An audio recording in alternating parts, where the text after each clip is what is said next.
satu sifat malas tu ada kat setiap manusia. Betul. Saya Betul setuju. Saya setuju. Dan ada orang cakap, weh, bangsa Jepun tak malas, babe. Okey, dia pun ada malas dia juga. Iya, betul. Dan kita pula kena tengok juga kita punya bangsa ni macam mana. Bangsa Melayu ni dia jadi lembut dan dia lay back. Dan faktor kenapa dia lay back dan dia relax sikit, satu sebab kita tak ada common enemy. Tak ada.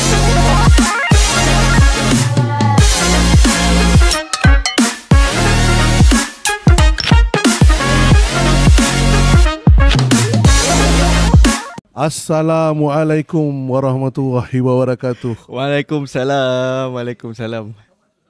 Pergi ke seksyen 7. Wah, ada pantun. Ada pantun. Beli kain. Okey. Selamat datang ke podcast Marhain. Yeah.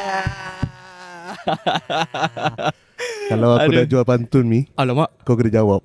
Aduh. Dan para penonton pun boleh jawab. Alamak. Yes. Pergi ke seksyen 7. Pergi ke seksyen 7 sangat apa Okey. Tak apa, aku bagi can. Sangat jam di seksyen 7. Hari ni podcast Marhain episod yang ke-7. Yes, itu yang kita mau impromptu. Mana pula datang pantun. Sebenarnya aku tiru Ayim Razak. Okey. Kita rekod dan dicerita. So aku lepas tu tanam dalam diri aku nak jual pantun juga untuk opening. Dan kepada para penonton, selamat datang ke episod yang ke-7 podcast Marhain. Yes, episod yang ke-7. 7. Okay, so hari ni ada sikit perbezaan. Iya. Ya, kita punya sahabat baik kita, Iskandar. Sekarang dia tak dapat hadir lah. Iya, betul. Dia sibuk teruk seminggu ni dengan urusan kerja dia. Yes, di Kuantan. Betul. Betul. So kita teruskan juga kita punya podcast Marhain ni. Betul. Okay, so kepada para penonton, kita pada hari ni kita akan membincangkan tajuk yang begitu sensitif dan juga trending sekarang. Trending Yes. Tajuk trending ni apa trend ke apa kat TikTok? Dia trend kat TikTok sebenarnya. Makcik Kemboja tuduh Melayu malas. Oh, ni pasal makcik yang marah-marah tu. Okey. Dia trigger lah. Ya, betul. Sebab saya Melayu dan awak pun Melayu. Betul. Dan kita kena discuss. Saya tak nak discuss. Rasanya tak tahulah terpulang lah pada Mi nak discuss makcik Kemboja tu ke tak. Tapi saya nak bawa kepada konteks Melayu malas tu. Okay, so itulah yang kita nak bincangkan dalam podcast yang ke-7 ni. Tapi sebelum itu, Yes. apa khabar Abang Om minggu ni? Minggu ni lebih kepada khabar kita berdua saya rasa. betul. Dia panjang kan? Dia panjang kan. Kita buat apa hari tu? Hari kita weekend. nak share lah. Kita weekend itu hari kita sempat pergi ke Bukit Bintang. Oh ya, betul. Kebetulan saya pisang, bini saya tak ada. Okay, so duduk kat rumah pun macam tak ada buat apa. Dan saya telefon awak dan kita pergi Bukit Bintang dan kita enjoy live show. Yes, kita layan basking Lan Cahaya Baskers. Yes, Lan Cahaya Baskers. Sebab pada baskers lain ada juga, tapi kat situ kita boleh bawa kerusi healing. Sampai kita dituduh jadi juri. Dan kita enjoy betul. Kita tengok apa? Kita tengok apa culture yang ada kat situ kan. Betul. Bukit Bintang sebenarnya hidup. Betul. Okay. Mungkin ada setengah orang tengok Bukit Bintang ni hidup sebab kelab, tempat-tempat urut. Betul. Saya tak tahu, saya tak pernah pergi. Saya baca kat blog je.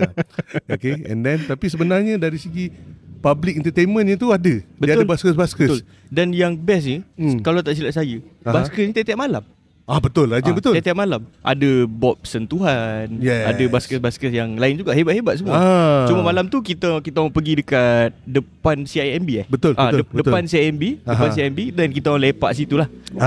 Layan baskers malam tu. Yes. Dan malam yang panjang sebab dia malam minggu sampai pukul 2:30 pagi ke 1:30 pagi. 1:30 saya rasa. So kepada para penonton, kalau boring-boring weekend tak tahu nak buat apa, go for baskers dekat Jalan Bukit Bintang. Betul.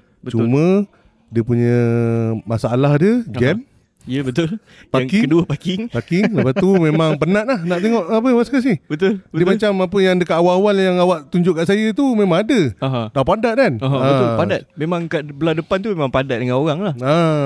Dan saya galakkan juga percutian dalam negara. Korang check in je lah dekat KL. Betul. Dan jalan kaki daripada hotel yang berdekatan dengan Bukit Bintang. Betul. Dan layan kita punya culture. Even saya duduk Shah Alam pun, kadang-kadang saya playing tourist. Yes. Istilah playing tourist tu memang best lah Saya pun selalu dengan isteri saya playing tourist. I see. Dia best lah. Even kat Cameron Highland, dekat Ipoh, dekat Melaka. Itu banyak benda yang sebenarnya kita as a Malaysian, as a orang Malaysia sebenarnya tak terpergi. Betul. Kita selalu tengok kat social media alah aku malas pergi kan. Sebenarnya banyak tempat yang boleh explore sebenarnya kat KL. Contoh macam dulu masa saya belajar tour guide, saya belajar tour guide di KL. Jadi saya belajar untuk jadi city guide. Dan ada tour guide yang kalau tak silap saya dia percuma tau. Dekat tourism center dia. And then kita boleh, dia ada tour setiap hari Sabtu pagi dan Ahad pagi. So boleh dia akan bawa kita jalan kaki pergi Bangunan Sultan Abdul Samad, pergi dekat jambatan. And then ada a few tempat yang bersejarah. And then dia boleh explain pasal sejarah tu, tahun dan berapa dan sebagainya. Percuma. Dan terbuka kepada warga asing dan juga warga Malaysia. Betul. Okay. Betul. Bagus tu. Best. Dan ramai yang tak tahu. Ramai sebab saya pun tak tahu. Oh iya ke? Dulu saya memang pernah lah. Saya belajar tour guide di situ lah. Okay. Tapi dia tak adalah awak jalan kaki sampai Batu Kip kan? Tak ada. Dia ada juga tour yang perlu naik bas dan tour guide tu akan bawa. Okay. Bas yang untuk pelancong tu. Hop in, hop off. Hop off tu. Ada juga yang package yang macam tu. Itu lah, saya pun dah cakap dengan awak kan, kita masa tengah jam pisang tu dekat Bukit Bintang kan, kita nampak bas tu. Saya pun nanti next ni akan bawa isteri saya lah. Nak bawa juga pergi nak layan Hope in. Boleh. Apa yang betul. Best kan? Best. Kan dengan open airnya apa semua kan. Selalu kadang-kadang kita orang yang dekat dengan KL ni, kita pergi KL mesti ada niat. Betul. Pergi Loyat ke, pergi Bukit Bintang. Bukit Bintang jarang lah ada niat. Betul. Sebab tu pergi Times Square ke nak beli barang certain, dan lepas beli settle barang cabut. Betul. Tapi yang tarikan dia kat situ sini tak tahu. Betul. Sebenarnya ada banyak. Betul. Kita je yang tak try kan. Dia memang kita sangat recommend lah dia punya atmosphere dia lah. Suasana dia tu memang hidup baik. Betul. Dengan apa performing dia, kita boleh tengok all culture Malaysia kat situ. Betul. Daripada lagu Melayu, Indonesia, Hindustan, lagu dangdut, memang lagu rock semua ada. Lagu English. Lagu Inggeris.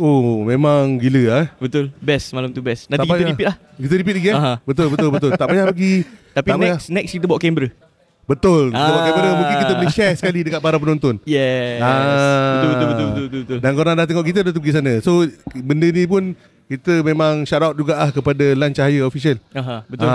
Tak tahulah dia tengok ke tak. Menghibur kami pada malam tu. Yes. Sampai memang best lah. Betul. Memang best lah. Okay. Macam awak cakap tadi. Macam awak cakap tadi even Lan Cahaya Baskers perform hari-hari. So bila kita bercakap pasal Melayu Malas ni, itu kan malas namanya kalau dah perform setiap hari. Betul. Kan? Kalau malas sih dia tak perform hari-hari. Dia dah tak perform hari-hari. Dan kita betul lah dalam konteks Melayu Malas ni, kita rasa tak payah sentuh Makcik Keremuja tu kan. Okay, sure, no problem. Lantak pi lah. Betul, lantak pi lah. Korang just tengok je lah kat TikTok.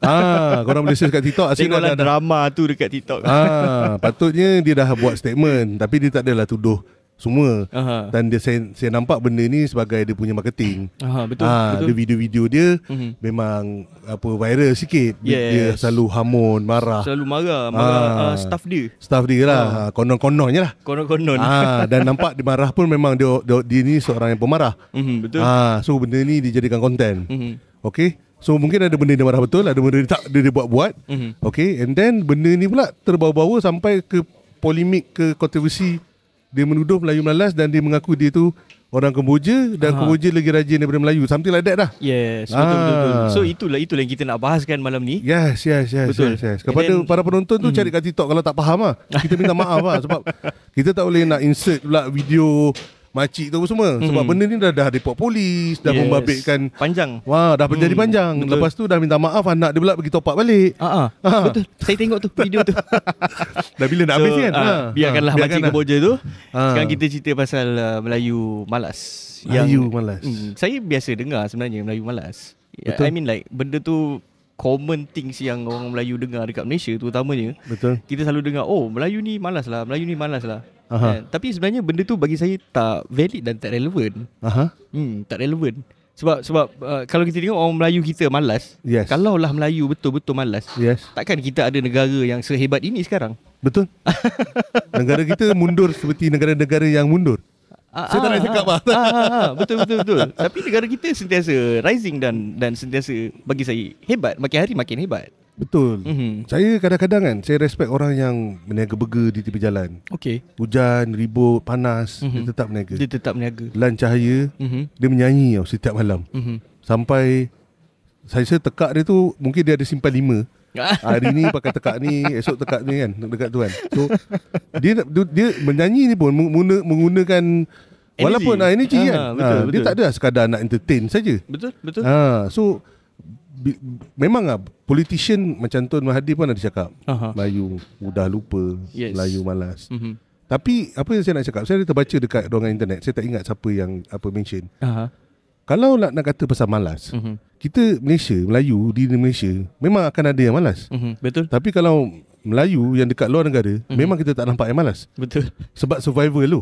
Betul. Ya, elemen survival tu. Jadi kalau kita pergi ke India, kita pergi ke China, kita pergi ke Amerika, kita pergi ke Europe, kita pergi dekat negara Arab, daripada kawan-kawan kita yang selalu pergi ke sana, dia kata, alah, Pak Arab ni pun malas juga. Betul. Betul tak? So bukanlah Melayu dan malas itu bukan signifikan kepada orang Melayu saja. Kan? Yes. Even bangsa-bangsa lain pun dia ada. Sebab benda tu bukannya, bagi saya benda tu sangat-sangat subjektif dan segelintir golongan je yang malas. Betul. Kita tak boleh pukul rata. Betul. Tak boleh pukul rata. Dan ada juga yang claim bila makcik ni cakap sebenarnya dia kononnya nak bakar apa? Dan kita jadi lebih baik daripada tu. Why? Dan banyak netizen, konten creator lain sambut. Dan mengatakan dia tak malas. Secara direct, indirect. Dan ada yang terpanggil lah. Konten creator terpanggil dan menjawab benda tu. Dan kita pun Melayu selama ni kita melepak dan kita buat podcast. Betul. Dan itu kita belajar. Kita tak malas. Kita tak malas. Learning curve kita orang dah nak buat podcast ni. Memang sangat-sangat mencabar. Dia punya post production tu yang teruk. Yes, betul. Selama ni kita ingat production tu yang teruk, post production yang teruk. Tapi cerita pasal Melayu malas lah. Saya tak sukalah nak sebut Melayu malas ni. Boleh tak saya sebut manusia malas? Sebab kalau Melayu malas ni macam saya tak suka benda-benda yang negatif tu dilontarkan terhadap saya orang Melayu. Kalau kita cakap manusia malas lah, apa yang abang rasa antara penyebabnya seorang manusia tu dia jadi malas? Dia macam ni. Satu sifat malas tu ada kat setiap manusia. Betul. Saya setuju. Dan ada orang cakap, bangsa Jepun tak malas, babe. Okey, dia pun ada malas juga. Iya, betul. Dan kita pula kena tengok juga kita punya bangsa ni macam mana. Bangsa Melayu ni dia jadi lembut dan dia lay back. Dan faktor kenapa dia lay back dan dia relax sikit, satu sebab kita tak ada common enemy. Tak ada common enemy Negara kita tak terancam sebenarnya. Berbanding contoh dengan Korea. Satu masa dulu Korea jauh lebih mundur daripada Malaysia, tapi sekarang dia berada lagi tinggi daripada Malaysia sebab dia terancam. Betul. Taiwan contohnya pun terancam. Korea Utara dia terancam dengan Korea Utara. Dia kena terancam dengan Utara. China, Jepun. Sebenarnya Jepun terancam dengan China. Yes. Jadi dia element of survival tu menyebabkan bangsa manusia dalam manusia dalam bangsa dia berubah. Dan kita relax. Kita tak ada musuh yang tunggu dekat sepadan negara yang nak hantar roket anytime. Betul. Dan kita tak pernah mengalami kebuluran macam dekat China ataupun faktor macam kita berada dekat gempa malapetaka seperti malapetaka besar dekat Jepun. Ada tsunami, ada tu, kita tak pernah dapat benda-benda macam tu. So tu yang menyebabkan kita punya bangsa tu dia relax. Dia relax sebab tak ada common enemy macam tak ada common enemy. Jadi kenapa dia nak kecil lebih? Walaupun begitu, bangsa Melayu dia dah berubah. Dan banyak yang kata malas ni sebenarnya dia kata sebab kita berniaga tak pandai. Jadi tak pandai rajin dalam konteks makcik Kemboja tu lah. Dia kata Kemboja sebagai dia Kemboja dia lagi rajin berniaga. Tapi ramai je peniaga-peniaga Melayu kat luar sana yang jauh lebih besar daripada dia. Betul. Dalam bidang industri jahitan tu. Betul. Aku ingat dia seorang ada berniaga tu. Orang lain pun ada juga. Itu yang lagi satu tu. Jadi Sebenarnya kemalasan tu ada, tapi dia over exaggerate. Dan kemungkinan benda ni asalnya daripada penjajah British juga. Yang mention kata Melayu ni malas. Dan dia benda tu sebab dia mungkin disalah ertikan sebab bila kita relax, dia kata kita malas. Betul. Tapi tapi daripada sebahagian bangsa Melayu ni sebenarnya dia berusaha. Betul. Dan dia kuat berusaha. Betul. Pernah dengar perkataan ikigai? Ikigai tak pernah. IKIGAI. Hentai pernah? Bukan. Walaupun dia datang dari tempat yang sama, iaitu daripada Jepun, tapi saya tak pernah tengok. Bukan. Saya tak pernah tengok, tapi pernah tengok dekat blog lah. Ikigai ni adalah satu, orang kata apa, konsep cara kehidupan, cara orang Jepun dia pakai. Ikigai ni saya cerita simple lah. Cerita simple adalah ikigai, apa ikigai saya adalah apa yang membuatkan saya bangun tidur setiap pagi dan saya nak melaksanakan hidup tu. Dia senang cerita macam goals. Apa goals kita? Apa ikigai kita? Contoh saya kata, contoh saya nak jadi doktor. Jadi setiap kali saya bangun pagi, saya akan cakap kat diri saya, aku tak boleh, aku jangan malas, aku kena keluar bekerja sampailah aku dapat jadi doktor. Kau semindah? Yes, betul. That is ikigai yang sefaham saya lah. Kalau silap boleh betulkan dekat komen lah. Alright. Kalau ada nak share kan, boleh betulkan dekat komen lah. Betul. Silakan. That is ikigai. Saya nampak manusia malas bukanlah sebab kita perlu ikut cara ikigai, tapi manusia itu tak ada goals dalam hidup dia. Dia tak tahu apa yang dia nak capai. Bila kita dah tetapkan satu benda yang kita nak capai, kita akan berusaha menuju ke arah tu. Jadi segala usaha kita, cara kehidupan sosial dan sebagainya, kita akan narrowing kepada goals kita tadi tu. Kepada ikigai kita tadi tu. So that's why orang yang segelintir orang yang malas, sebab dia tak ada goals dalam hidup dia. Aku nak jadi apa sebenarnya? Aku bangun tidur tu tak ada matlamat apa-apa. Tak ada matlamat apa-apa. So that's why benda pertama yang saya rasa orang malas adalah sebab tak ada goals. Bila kita dah set up kita punya goals tu, insya-Allah kita akan narrowkan kita punya usaha dan sebagainya itu ke arah goals yang kita nak tu. Faham. Itu satu perkara lah. Yang kedua, saya rasa kenapa orang malas ni kan, sebab dia tak ada passion. Macam Abang Oms ni, apa abang punya passion? Podcasting. That's why kita rajin buat every week. Betul. Kita ada semangat nak buat sebab benda tu adalah passion kita. Dan kita suka buat benda tu. Dan kita nak share dekat orang kan.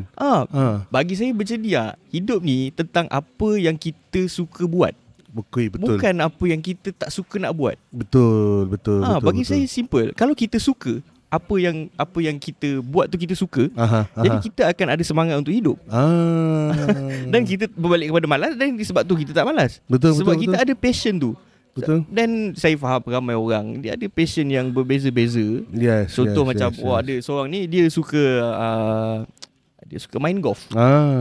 Mungkin daripada passion yang dia suka main golf tu, dia boleh mendatangkan keuntungan dekat dia dan company dia, contoh. Macam tu. Macam contoh saya suka edit video lah. Saya suka edit video. Bila saya buat kerja-kerja lain, saya rasa kurang bersemangat. Tapi bila kerja edit video je, saya suka. Faham. Sebab saya dah jumpa passion saya tu dekat situ. Dan passion ni tidak semestinya daripada kecil sampai kita besar, passionnya adalah sama. Betul. Dia sentiasa berubah-ubah. Itu satu benda yang subjektif. Kalau umur 40 nanti, saya jumpa passion yang baru. Contoh umur 40 nanti saya suka memancing. Saya suka memancing lebih kepada hobi lah kan. Saya suka mengajar. Saya suka jadi cikgu lah, contoh kan. Betul. Trainer. Itu adalah passion yang baru.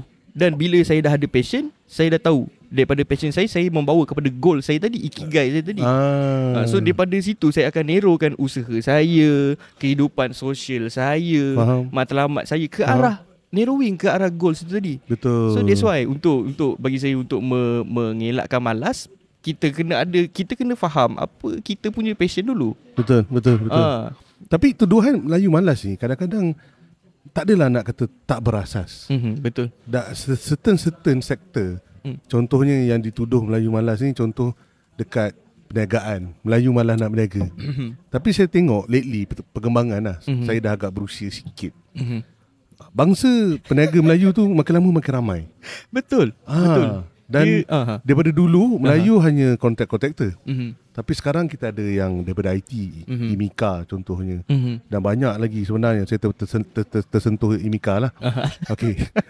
dan agak jawa.com kan. Apa dia? Jawa.com, pcjawa.com. Jawa.com dia buat builder PC. Oh, okay. So dalam high-way kan. Interesting. Interesting. Dan juga kebanyakan dekat Facebook, pada awal Facebook dan juga TikTok sekarang, di situ ada peniaga-peniaga Melayu. Yes. Dan di situ juga melahirkan jutawan. Betul. Tidak dinafikan. Dan diorang ni Melayu. Ada yang jutawan senyap. Dia istilah jutawan senyap. Yes, betul. Ada yang jutawan yang dapat sejuta macam dah ada 100 juta.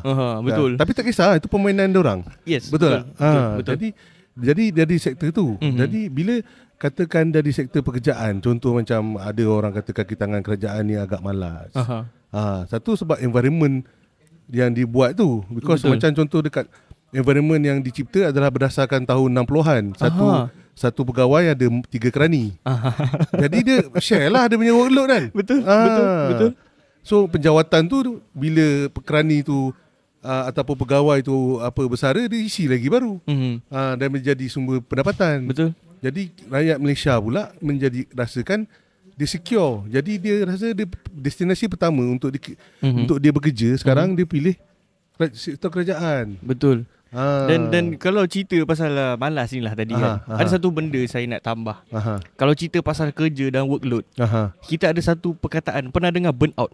Pernah? Burnout kan? Pernah. Burnout tu orang kata apa? Dia memang dah tak nak buat, dah malas, dah ponteng kerja dan sebagainya. Itu kesan-kesan dah bengang, kesan-kesan burnout lah. Dan sebenarnya burnout ni juga bagi saya dia adalah satu punca kepada kemalasan tu tadi. Tapi sebab dia tak malas dia jadi burnout. Orang malas tak boleh jadi orang malas tak boleh burn out. Dia rajin nak mampus sampai dia burn out. Betul. Dan baru dia malas. Betul. Dan penyebab burn out ni yang saya identify, sebenarnya kita burn out sebab kita buat benda yang kita tak suka. Kita tak suka dah kerja pukul 9 pagi balik 5 petang. Kita dah tak suka buat kerja depan laptop. Betul. Kita suka berniaga contohnya.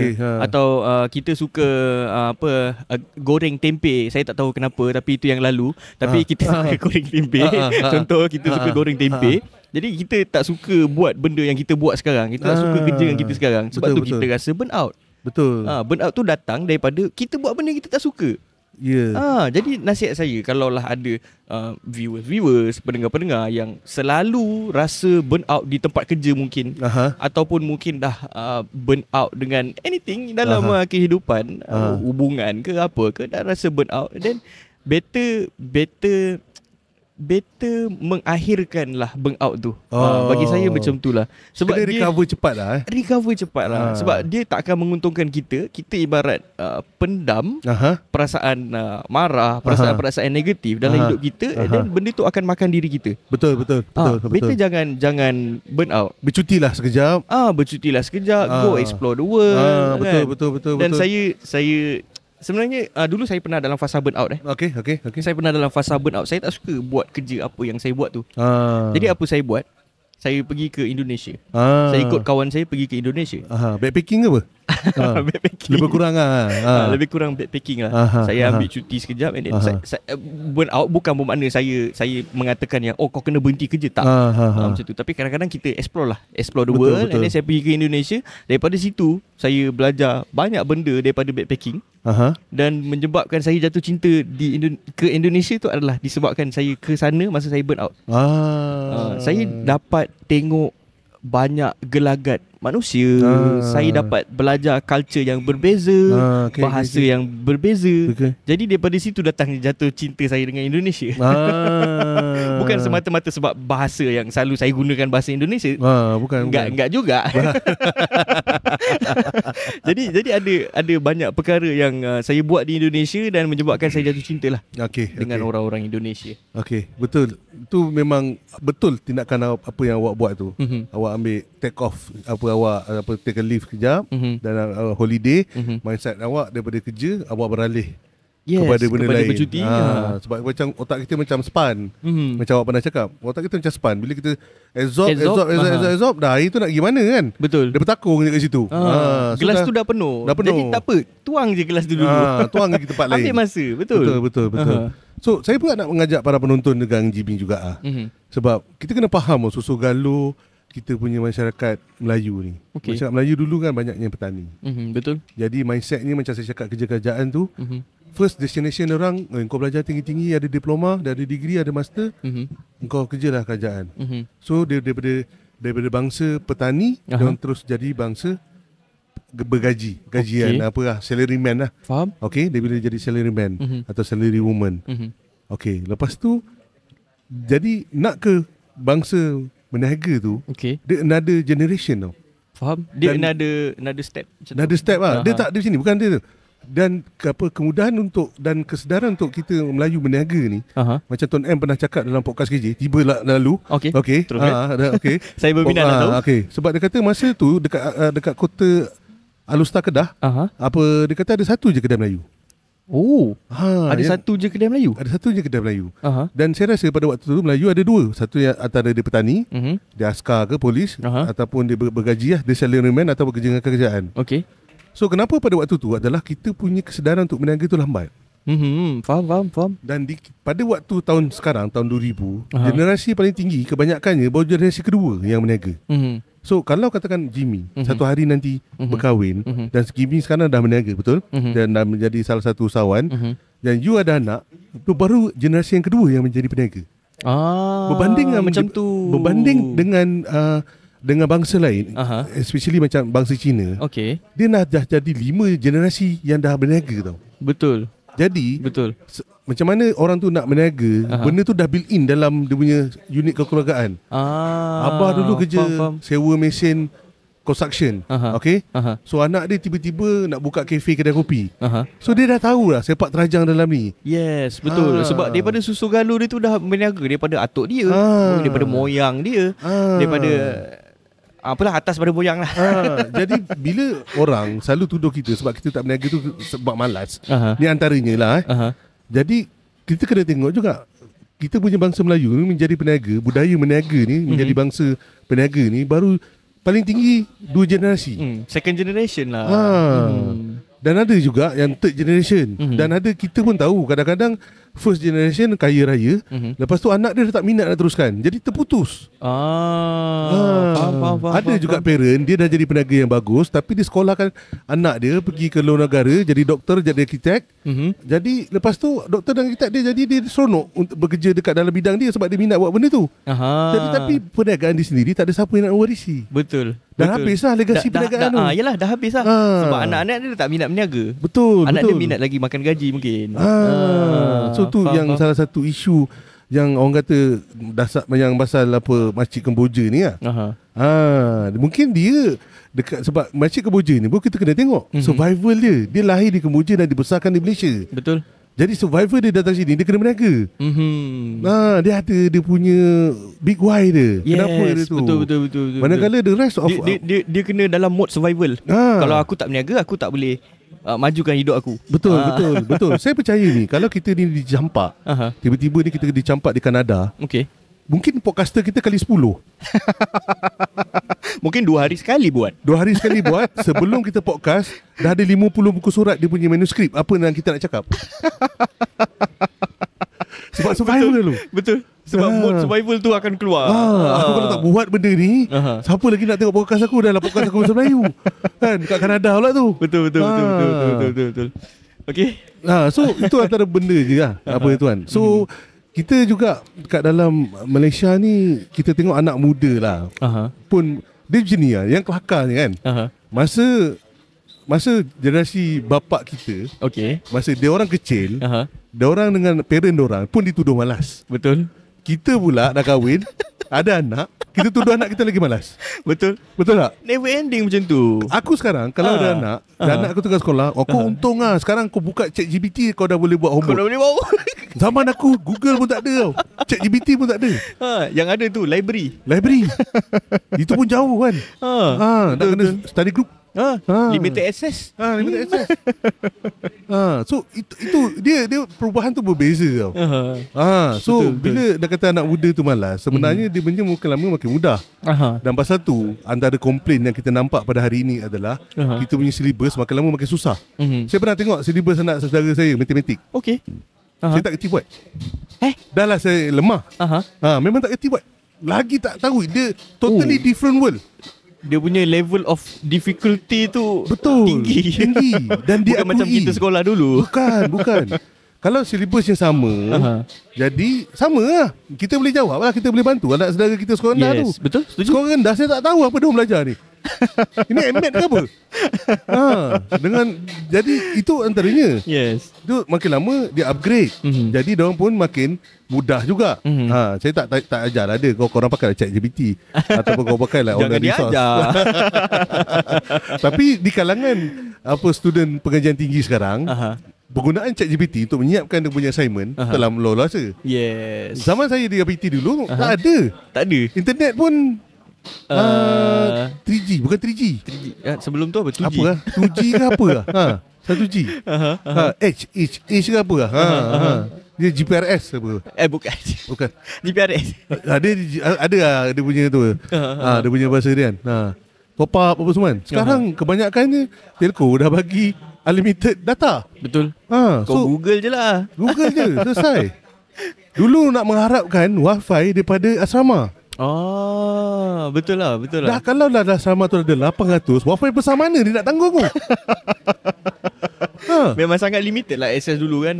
Betul dulu. Kalau kita ingat balik kan. Jadi kita pula tengok anak muda sekarang pakai ChatGPT di hujung jari. Pada diorang itu adalah dia punya kerajinan. Yes, betul. Diorang tak perlu lagi akses kepada library-library. Saya yakin lah ramai sekarang kalau dah semua boleh akses di hujung jari, buat apa pergi library? Mungkin diorang fikir macam tu kan. Baik duduk kat rumah. Semua benda boleh dapat depan mata kan. Betul. So itu juga. Jadi kita nak kata tuduh anak muda tu malas, ada yang malas. Setiap zaman pun ada yang malas. Setiap generasi pun ada yang malas. Betul. Setiap bangsa pun ada yang malas. Betul tak? Betul. Cina ada bukan tak ada yang malas, India bukan tak ada yang malas, Mak Saleh, Pak Arab, orang Jepun, orang Cina, orang Korea bukan ada yang tak malas. Tapi kolektif bangsa tu lebih berjaya apabila dia orang ada common enemy. Dan mereka pula pandai. Dia create common enemy tu. Tak pasal-pasal teroris lah, itulah, inilah kan. Benda-benda macam tu. Dia menyukarkan lagi. Dan negara dia sebenarnya jauh daripada ancaman-ancaman tu. Dia duduk dekat benua mereka. Dia berharap jauh. Betul. Kenapa kau nak sibuk dekat rantau Arab ni? Kan? Tiba-tiba dia dijadikan orang yang di Arab, di Afghanistan ni, tiba-tiba jadi common enemy ni orang. Dan dekat kita pun tengok juga dekat mereka, bangsa diorang pun ada yang malas. Betul. Betul, tidak dinafikan. Jadi kenapa nak dituduh Melayu saja malas? So bagi saya ini just sekadar konten lah. Dalam konteks makcik Kemboja ni lah. Makcik Kemboja tu lah. Saya tak adalah sampai nak halau ke. Tapi podcast Marhain ni tahu lah, ini marketing trick dia. Cuma dia tak terkawal. Betul, dia tak terkawal. Yelah, betul lah. Patut benda tu dah boleh diffuse, dah boleh selesai, dah anak kau top up pula. Kau layan lah sampai habis si benda ni. Orang kata, sebab saya tengok macam makcik Kemboja ni, dia sebenarnya pemborong pakaian. Dan dia jual direct juga. Macam tu. So dia adalah data peniaga-peniaga Melayu yang memborong barang dia. So mungkin ada yang kata, ni barang ni tak boleh nak jual. So dia kata, dia consider kata, sebab kau malas. Udahnya sekarang dia jual sendiri.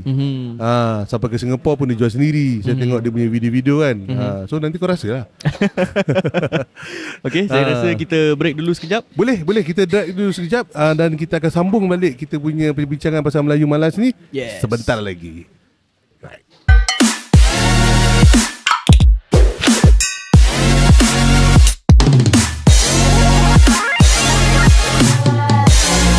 Assalamualaikum. Salam Shah Alam. Salam Shah Alam yang dah hujan.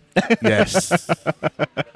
Kita kembali balik kepada topik kita. Yes. Melayu malas. Ya, betul. Yes. Betul. Tapi saya rasa tak malas. Gitu, macam kita bincangkan di part 1 dalam segmen yang pertama tadi, sebelum kita berhenti rehat.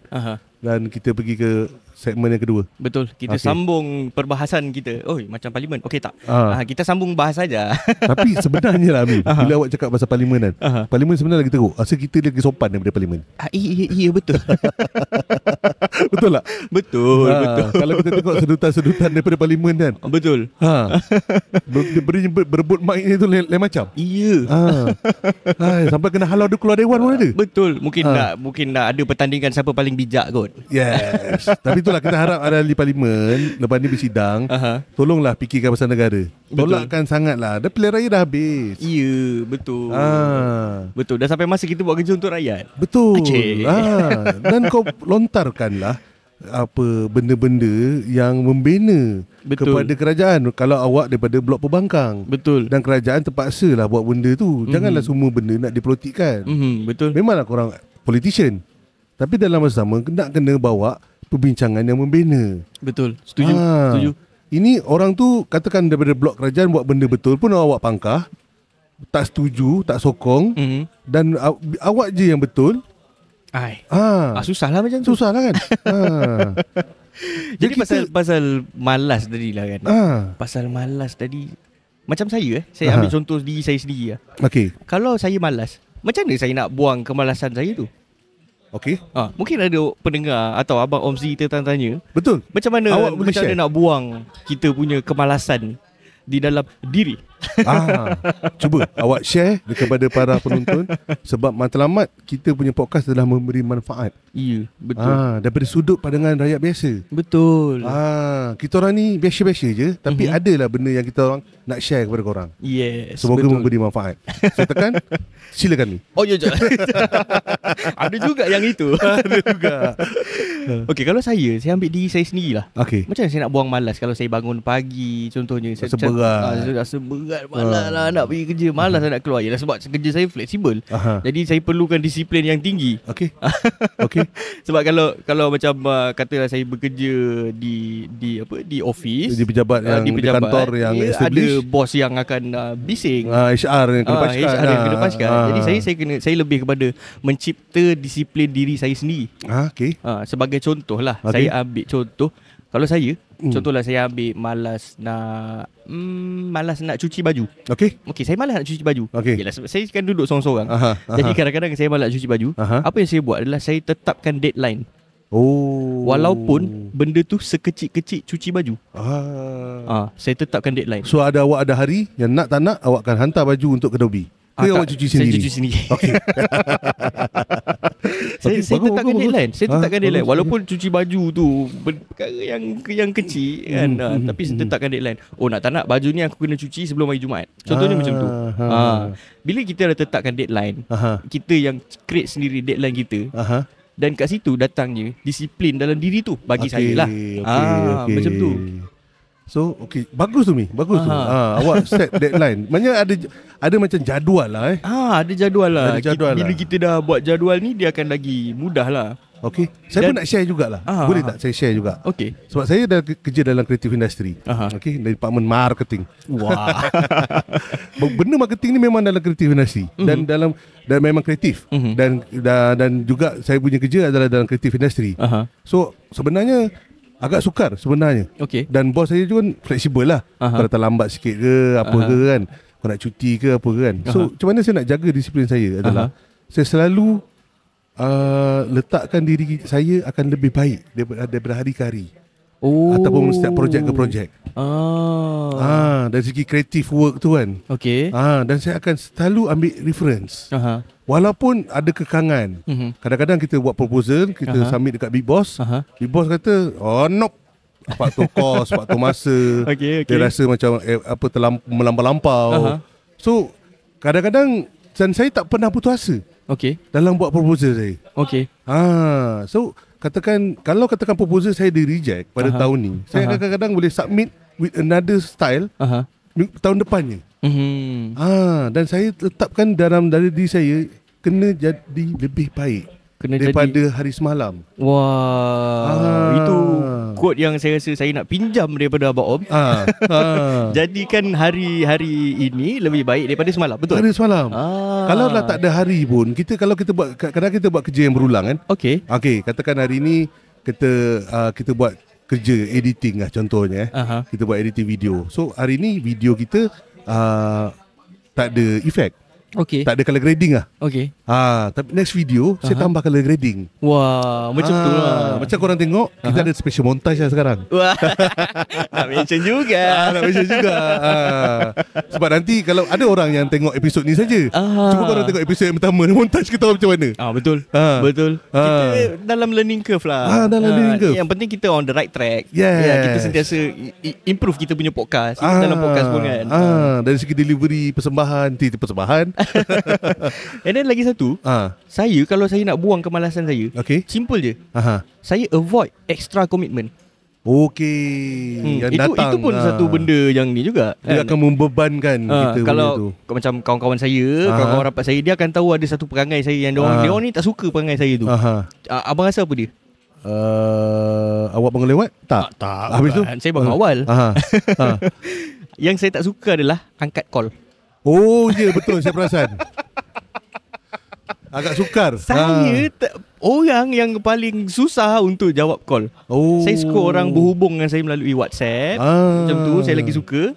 Lagi daripada kalau pasal kerja, daripada email. Saya suka macam tu. Sebab saya tak suka jadi orang yang tak prepare.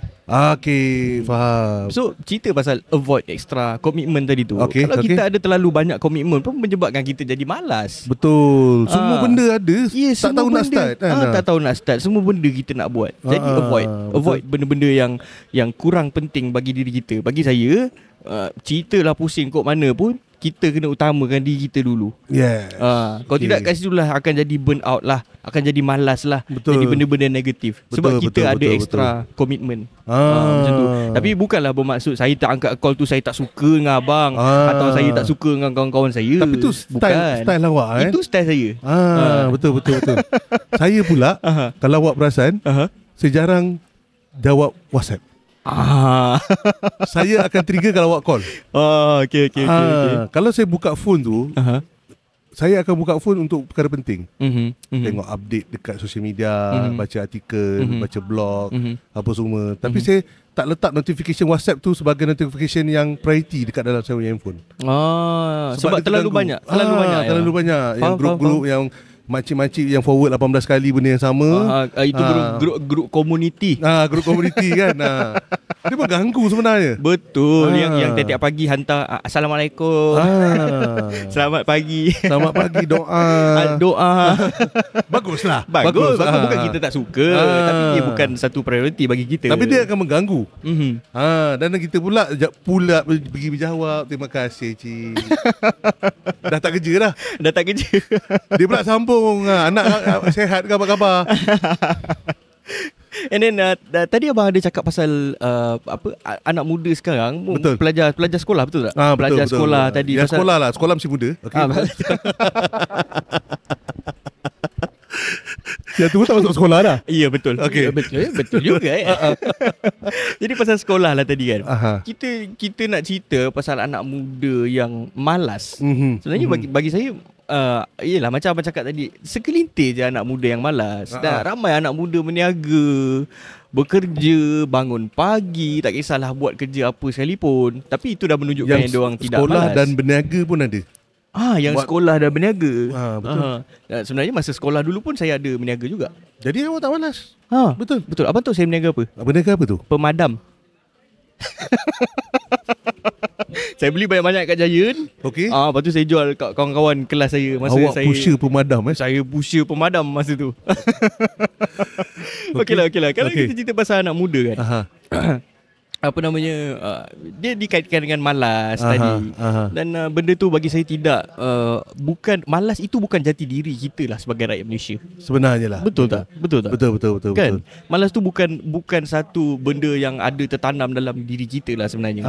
Betul tak? Betul. Dan konsep jati diri yang saya masukkan tu ialah macam sekarang, kalau tiba-tiba hari tu government nak buat balik pasal PKN, ingat tak? Betul. Pasal PKN dan sebagainya kan. Dan ada satu benda lah yang saya nak share pasal jati diri. Bagi saya jati diri ni dikaitkan dengan maruah dan juga akhlak seseorang tu. Okey, betul. Definisinya lebih kurang macam tu lah. Saya cerita ringkas je. Betul. Definisi lebih macam tu lah. Dia berkaitan dengan akhlak dan juga maruah seseorang tu. Kalau kita sebagai orang Islam, kita punya akidah tu. Betul. Akidah tu adalah jati diri kita sebagai orang Islam. Betul. And then saya tak katalah anak muda sekarang ni tak ada jati diri. Okey. Saya tak katalah macam tu. Okey. Cumanya sekarang ni saya rasa mereka ni lebih terpengaruh dengan social media. Saya tak kata diorang tak ada jati diri, diorang tak ada rasa sebagai aku bangga sebagai rakyat Malaysia. Tidak, bukan begitu. Cuma terpengaruh lah, lebih kepada terpengaruh dengan social media. Sebab tu bagi saya pentingnya jati diri tu. Kalau macam abang kalau boleh share lah dengan saya, apa yang abang rasa jati diri kebangsaan yang abang rasa what's on your mind kalau abang dengar perkataan jati diri kebangsaan? Saya berpeluang untuk pergi ke banyak negara lah. Okey, tak adalah banyak. Dan saya rasa antara jati diri yang saya nampak depan mata saya sendiri berbanding dengan orang luar negara dengan kita, adalah kita adalah lebih friendly, lebih beradab. Kita lebih friendly kan? Betul tak? Orang Malaysia ni dia mesti sopan. Friendly. Dan lebih sopan sebenarnya. Sopan. Yes. Betul. So, itu kita punya. Dan kalau kita tengok video-video YouTube, dan ramai orang cakap, Malaysia adalah lebih beradab, lebih sopan, lebih friendly. Betul. Dan itu juga tu. Dan kadang-kadang orang ingat kita ni sopan, friendly, dan kita tak, orang kata tak cakap direct, dan mengatakan kita ni malas. Bila kau cakap direct pun semua, kau bagus, kau memang straightforward je, dan kau rajin.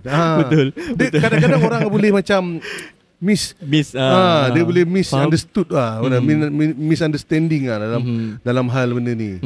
Faham. dalam macam saya cakap tadi, setiap generasi tu, generasi lama akan teduh generasi baru malas. Generasi baru tu nanti dah jadi tua, dia duduk generasi yang paling baru tu malas juga. Dan benda ni akan never ending. Bagi saya pula, kalau nak membina lah jati diri tu, ingat tak dulu masa abang belajar, ada tak mata pelajaran civic? Moral ingat. Moral. Tapi sama saya belajar civic tak ada. Untuk pelajar India kan. Betul. Civic rasa tak ada. Masa saya sekolah rendah dulu, saya ada mata pelajaran civic. Dan apa dia ajar dalam mata pelajaran civic ni? Dia nama mata pelajaran tu civic dan kewarganegaraan. Saya ingat Honda Civic. Bukan. Itu lain. Okey. Jadi macam itulah. Jadi di dalam mata pelajaran civic, masa tu saya akan belajar pasal rukun negara. Saya akan belajar pasal jati diri, nilai-nilai murni yang dipupukkan untuk rakyat Malaysia, supaya kita sebagai murid ni kita rasa bangga kita jadi anak Malaysia. Kita ada jati diri yang kuat dan kukuh sebagai seorang rakyat. Faham. Dan jadi, benda ni akan diterapkan juga dalam PLKN satu hari nanti, saya percaya. Ya, betul. Tapi kenapa daripada dulu, kenapa mata pelajaran tu sekarang dah tak ada? Sebenarnya penerapan itu perlu dilakukan masa sekolah rendah lagi, macam saya dulu. Betul. Nak mengelakkan generasi tu dituduh malas. Sebab kata sebab pepatah, dia ada jati diri kan. Betul tak? Pepatah tu, melentur buluh biarlah dari rebungnya. Betul. Lebih kurang macam tu lah. Bagi saya penting. Bagi saya penting mata pelajaran civic. Daripada peringkat awal kita dah ajar pasal negara kita and so forth. Kita bukan nak letak beban tu kepada sektor pendidikan. Betul. Tapi itu dah antara benda ramuan penting. Dan mungkin benda tu akan diajar dalam PLKN kelak. Yes. Saya rasa mestilah dalam silibus. Tak boleh tidak. Selain daripada diorang combat, dah diorang kawat kan, tak habis-habis kan, pagi petang siang malam kawat. Betul. Betul. Dan dia akan bentuk jati diri. Dan diorang bila keluar, diorang ada motivasi. Besok pagi aku bangun ni, ataupun dah pagi aku dah bangun, aku nak buat apa. Yes. Betul. Daripada situ datangnya disiplin mungkin. Betul. Jadi benda-benda yang macam tu lah yang saya rasa membantu kepada jati diri anak muda sekarang. Bila kita tak ada mata pelajaran civic, mungkin saya tak tahulah dia digantikan dengan apa. Tapi last saya check dengan adik saya tadi, memang tak ada. Dia di sekolah pun tidak ada mata pelajaran civic.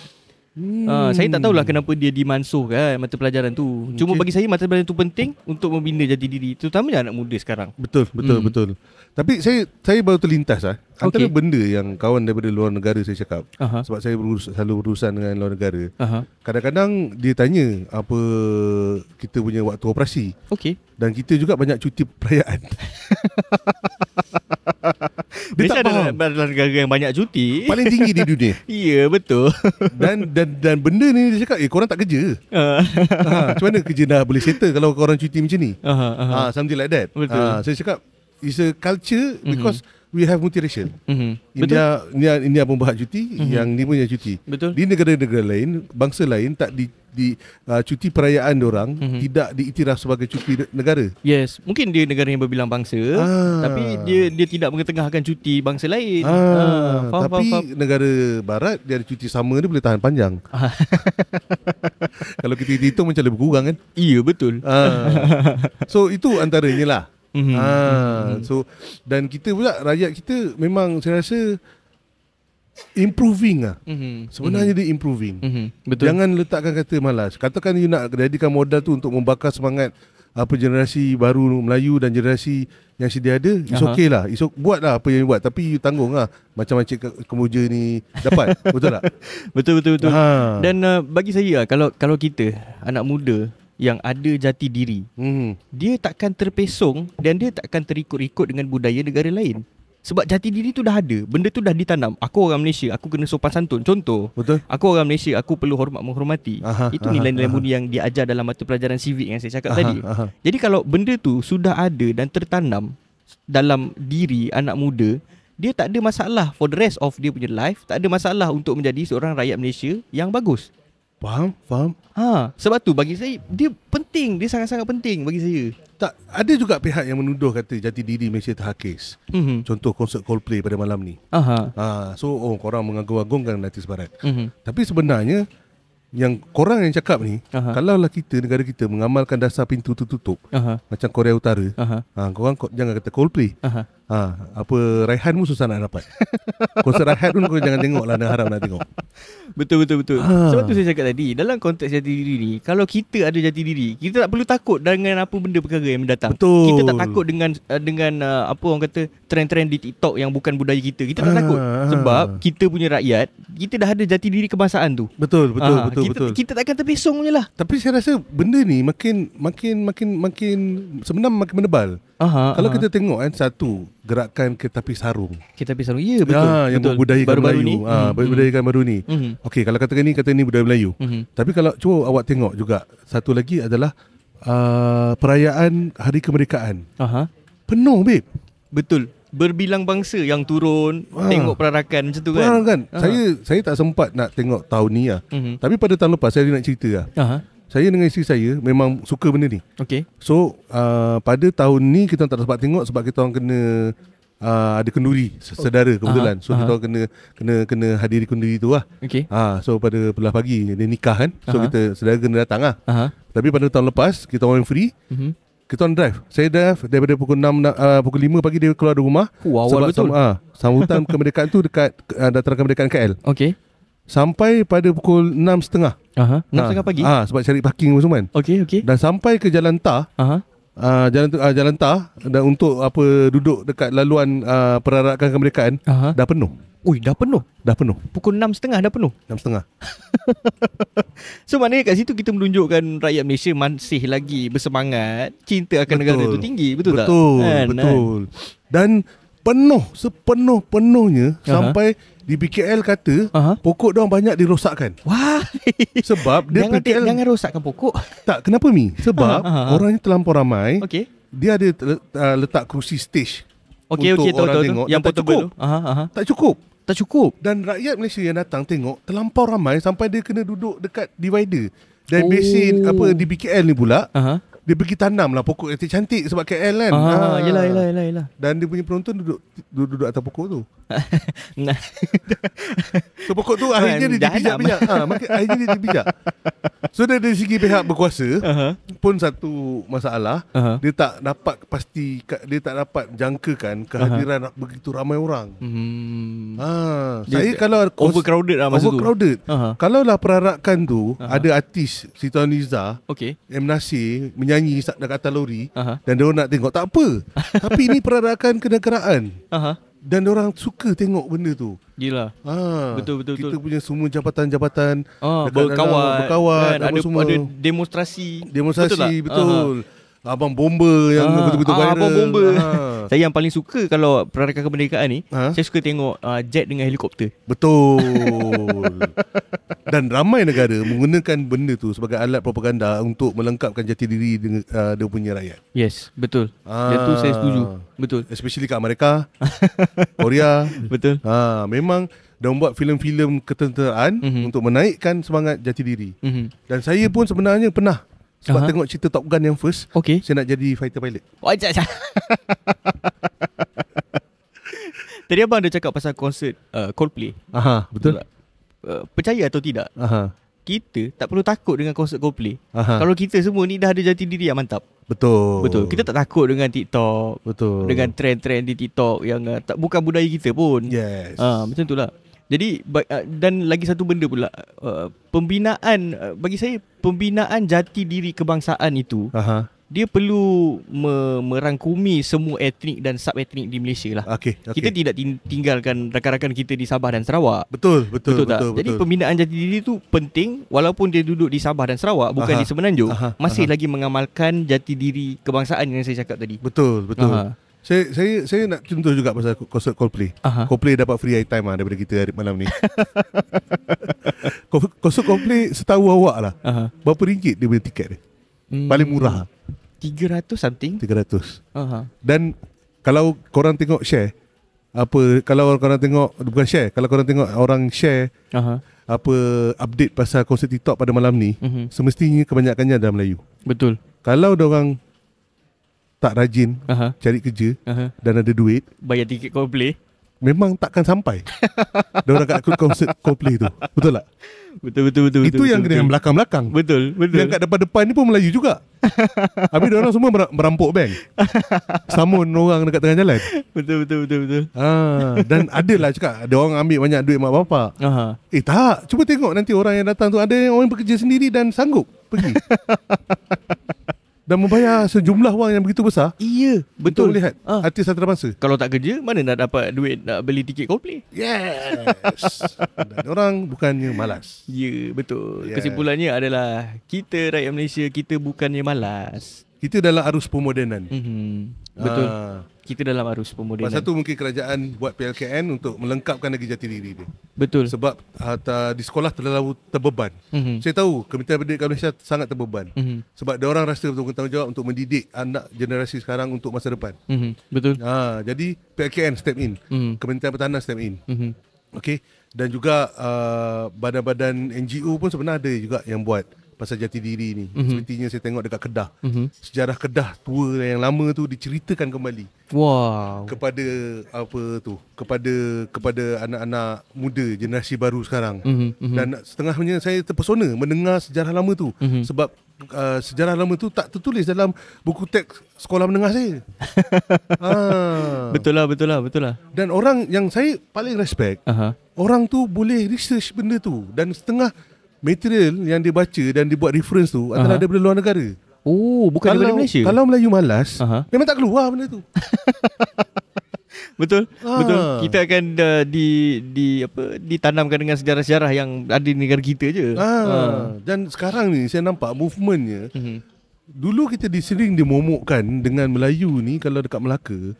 Masa kita dilanggar adik Belanda ke Portugis, kita ni tombak dan pakai tombak dan keris. Istana Melaka tu sebenarnya diperbuat daripada kayu saja. Tapi tak. Hasil sejarawan yang tak dibayar gaji ni, yang dia orang ni yang minat pasal sejarah, dia research dan dikemukakan bukti-bukti di dalam forum dia orang, mengatakan kita sebenarnya ada senapang. Kita ada meriam. Maknanya orang Melayu dulu dah cukup hebat. Tapi orang musuh yang datang tu memang gila. Bukan gila, memang betul-betul bersungguh-sungguh untuk menjatuhkan kita atas motivasi diorang lah. Which is itu dalam podcast yang lain lah kita bincangkan. Betul. Itu lebih kepada 3G tu. Betul. Dan 3G punya halan. Betul. Benda-benda tu memang orang kata Dan saya je nak macam saya kata di sini baru, rasa teruja bila mendengar sejarah lama tu. Betul, benda yang kita tak pernah tahu. Kita tak pernah dengar pun. Saya kata, korang korek daripada mana benda ni? Aku search dekat ChatGPT pun tak jumpa. Why? Dan benda ni memang dia mention kan, dengan penulisnya siapa, apa semua. Dan sejarah Kedah tua yang dilanggar oleh Thailand masa kerajaan Siam pada waktu tu. Diceritakan semula.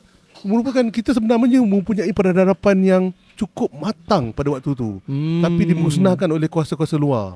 Dan sejarah itu bila diubah, so itulah sejarah yang sampai di negara kita dan kita tertanam apa yang dalam apa yang kita tahulah. Dan saya rasa pihak-pihak yang berkaitan sebenarnya tengah akan mungkin rewrite balik kita punya sejarah. Dan dah mula dah apa contoh kebangkitan. Kalau dulu awak pernah tengok tahun awal 2000 tak pernah orang nampak orang pakai tanjak kan? Betul. Kali ni pada waktu perayaan apa bulan raya dah nampak orang tanjak, bertanjak. Betul. Masih lagi mengamalkan orang kata apa adat dan budaya. Yes. Melayu itu sendiri kan. Dan benda ni tak akan terjadi kalau Melayu tu malas. Betul. Kalau tidak kita pakai je lah macam zaman Piramli, pakai kot, pakai tu saja. Macam tu je lah sampai sekarang.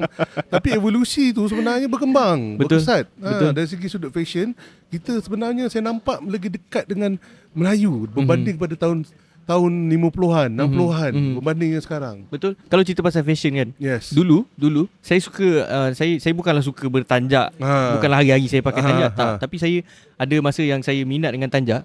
Dan masa itu baru diperkenalkan dipanggil tanjak urban. Kecil nama dia. Kecil kan. Okay. So tanjak urban ni dia dah pakai velcro dah kat belakang.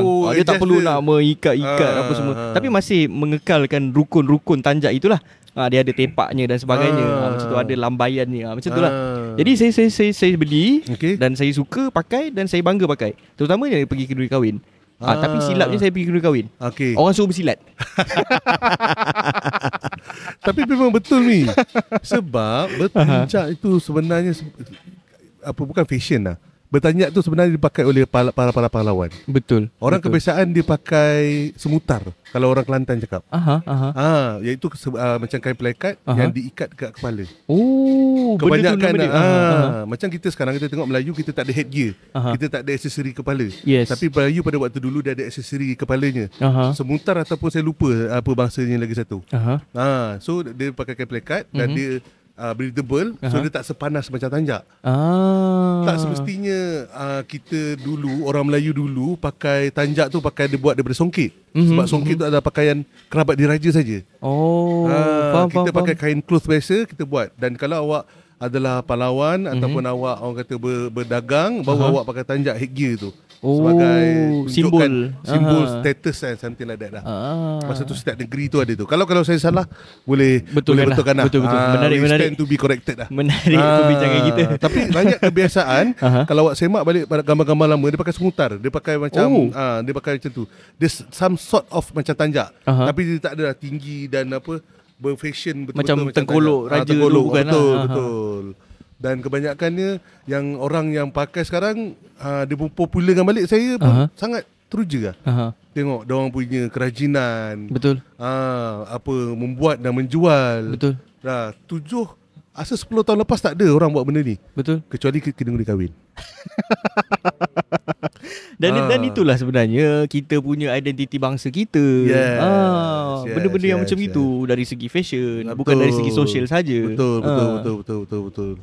Dan juga kalau dekat luar sana kalau kita boleh tengok macam movement Kereta Api Sarung yang dibuat, saya rasa tak dapat keuntungan pun. Dia tak memotifkan keuntungan pun. Ya, betul. Dia nak menaikkan balik lebih kepada nak unite bangsa-bangsa dalam Malaysia. Sebab kita tengok memang Melayu, Cina, India. Betul. Ini daripada Sabah Sarawak punya etnik pun boleh datang hadir pada tu. Betul. Dan itu juga pendedahan kepada golongan muda untuk tahu ini adalah pakaian etnik di Sarawak. Betul. Di Sabah. So jati diri kita tak terancam.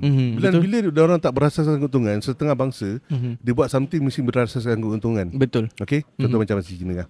Okey. Tapi ada yang Melayu ni banyak yang buat tak berasaskan keuntungan. Betul.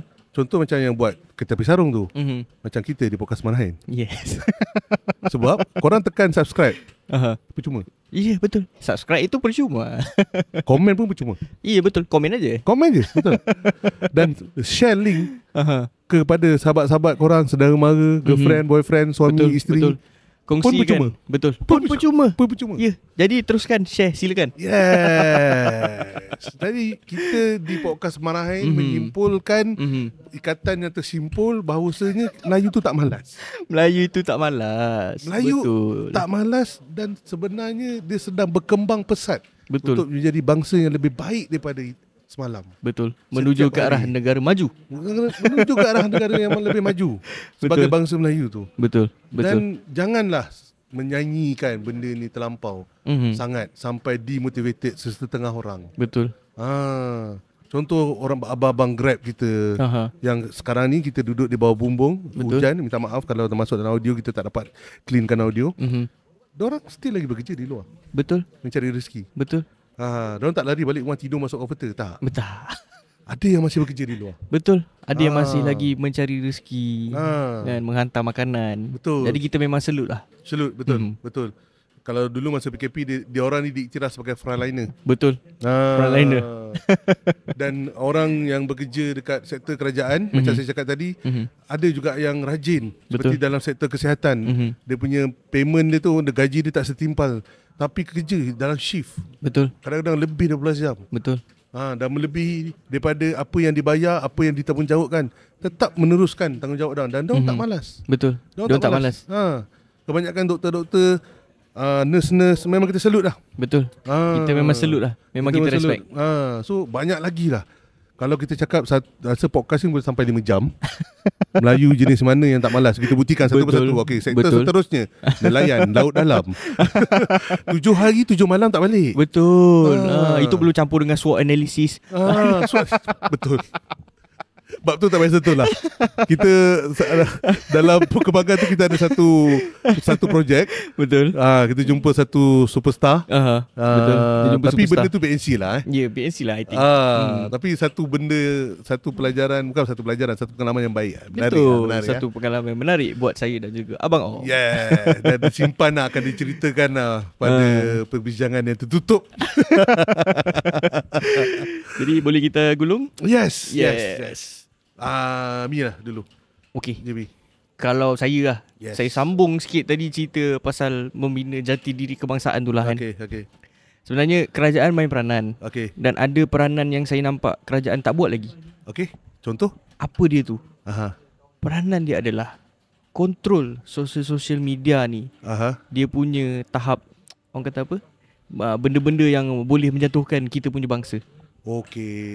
Sebab kita tahu social media, internet of things dan sebagainya, benda ni jaringan yang tiada, orang kata apa, tiada border. Kan? Jaringan yang tak ada border, tak ada sempadan. Betul. Jadi apa yang kerajaan kena buat sekarang adalah ini untuk masa depan kita juga, untuk masa depan negara kita, untuk masa depan anak-anak muda kita. Perlu bagi saya ada satu sekatan atau border yang orang kata apa, yang bukanlah tidak terlalu ketat. Bukan saya nak suruh jadi macam China atau Korea dalam Utara. Isu 3R tu ada Mi. Dalam social media, siapa-siapa sentuh pasal 3R, race, religion, lagi satu apa? Race, religion, apa? Race, religion, raja. Agama, royal, yes. Okay. Akan dia ambil tindakan. Betul, akan dia ambil tindakan. Buat masa ni hanya ada untuk isu-isu yang berkaitan dengan 3R lah. Yang saya nampak. Bukan saya nak kata kerajaan tidak buat, tapi saya kena perkemaskan lagi. Perlu perkemaskan lagi. Sebab saya nampak sekarang anak muda dia terlalu liberal. Bukan liberal.